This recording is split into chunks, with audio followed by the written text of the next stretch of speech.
लोकसभा में जमुई की बेटी खड़ी हुई अर्चना कुमारी रविदास, यही लक्ष्मीपुर की रहने वाली है, ननिहाल रतनपुर है, पढ़ी लिखी खैरा में है। आप लोग सब पहले से जानते हैं, भली भांति जानते हैं। ससुराल बगल में ही है, कल्याणपुर मुंगेर डिस्ट्रिक्ट में। तो आज ये बेटी हमारी लोकल है, हमारे घर की है, तो हमारा कर्तव्य बनता है कि हम सब एकजुट होकर उसको चुनाव जिताएं, उसको चुनाव जिताकर लोकसभा भेजें।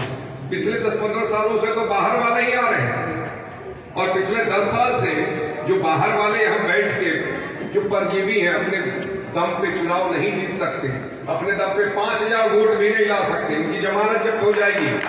अगर ताकत है ऐसे परजीवी पार्टी में कि खुद के भरोसे चुनाव लड़ ले तो लड़ ले। तुम मोदी जी का नाम लेके चुनाव लड़ते हैं और मोदी जी को भी ब्लैकमेल करते हैं। उन्हीं के पिताजी थे जो रामायण की प्रति को फाड़ दिया था लोकसभा में, और एक वोट से, मात्र एक वोट से अटल जी की सरकार गिरा दी थी। ये लोग भूल रहे हैं, इसको भूलना नहीं है मित्रों, इसको याद रखना है कि यही वो मौसम वैज्ञानिक हैं, उन्हीं के पुत्र हैं ये, और परजीवी पार्टी है। कभी इस पार्टी को पकड़ के, कभी उस पार्टी को पकड़ के बस सत्ता सुख भोगना है। कभी जनता दल को पकड़ के, कभी राष्ट्रीय जनता दल को पकड़ के, कभी कांग्रेस को पकड़ के, कभी भाजपा को पकड़ के। जब जैसी पार्टियां आती हैं ये अपना रूप रंग बदल लेते हैं, कभी हरा, कभी लाल, कभी पीला हो जाते हैं। इनसे बच के रहने की जरूरत है हर एक पार्टी को। मैं आग्रह करना चाहूंगा भाजपा के विशेष नेताओं को कि ये जो पार्टी है, ये जिस परजीवी पार्टी को आप साथ लेके चल रहे हैं, कल अगर आप संकट में फंसेंगे तो आपको भी छोड़ के दूसरी पार्टी के साथ हो जाएगा, आपका दामन छोड़ देगा। ये वो पार्टी है लोजपा पार्टी। वो जहां सिर्फ लेना जानते हैं, दौड़ नहीं जानता है, लो जानता है, बस लेना है, देना नहीं है किसी को। 10 साल यहां भी तो रहे, उस वक्त कहते थे कि यहां 4 सांसदों की शक्ति होगी, अभी बोलते हैं 2 सांसदों की शक्ति हो जाएगी, एक चिराग जी की, एक उनके बहनोई के। उनके बहनोई है, जमुई के बहनोई नहीं है, जमुई के दामाद नहीं है। ये दामाद रामविलास जी के, उनका घर कहाँ है पता नहीं, रहने वाले कहाँ के हैं पता नहीं। उनसे पूछेगा आप कहाँ घूम रहे, उनको पता नहीं। हेलीकॉप्टर साथ मिला, सही मिला, हेलीकॉप्टर से आए हैं, हेलीकॉप्टर से चले जाएंगे। और ऑफिस है क्या उनका? कहीं कार्यालय उन्होंने खोला है क्या? कहीं कार्यालय, होटल से ही अपना कार्यालय चलाते हैं। चुनाव आता है, होटल में कार्यालय खुल जाता है, चुनाव खत्म होता है, फिर कार्यालय बंद हो जाता है। कहीं आपने कार्यालय देखा है क्या लोजपा का? कहीं देखा है?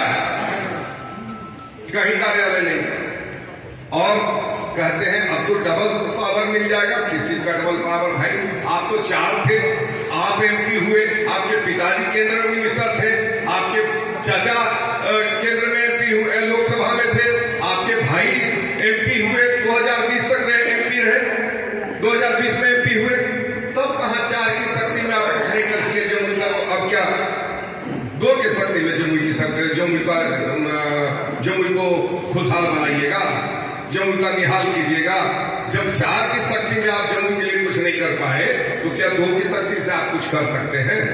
जीजा साला मिलके, जीजा बहनोई मिलके, बहनोई साला मिलके, हम सबको सोचना होगा। ये ऐसे हवाई नेता हैं जो जमुई को छलते हैं, छल रहे हैं। अब लोग मोदी जी का चेहरा देख रहे हैं। हम कहां कह रहे हैं मोदी जी को का विरोध कर रहे हैं? हम मोदी जी को कहां कुछ कह रहे हैं? हम मोदी जी को कह रहे हैं कि परजीवी पार्टी से बचिए, ये जो परजीवी पार्टी है इससे बचिए। पर भाजपा तो यहाँ चुनाव नहीं लड़ रही है। जो बोलते हैं उनके लिए हम बोल रहे हैं, जो तर्क देते हैं मोदी जी का चेहरा देख रहे हैं, उनके लिए हम बात कर रहे हैं कि भारतीय जनता पार्टी का कोई प्रत्याशी यहाँ चुनाव लड़ रहा है क्या? यहाँ तो लोजपा के प्रत्याशी चुनाव लड़ रहे हैं। और वैसी परजीवी पार्टी जो भारतीय जनता पार्टी पर निर्भर है और ऐसी अन्य पार्टियों पर निर्भर होकर चुनाव लड़ती है, सत्ता में आती है, सत्ता सुख भोगती है, और बाद में उन्हीं पार्टियों को धक्का बता के वापस वैसे पार्टी में चले जाती है जहां इनको लाभ होता है। ये जो स्वयं के लाभ के लिए यहाँ बैठे हुए हों, वो पार्टी हित की बात क्या करेंगे? वो जमुई के हित की बात क्या करेंगे? वो राष्ट्र के हित की बात क्या करेंगे?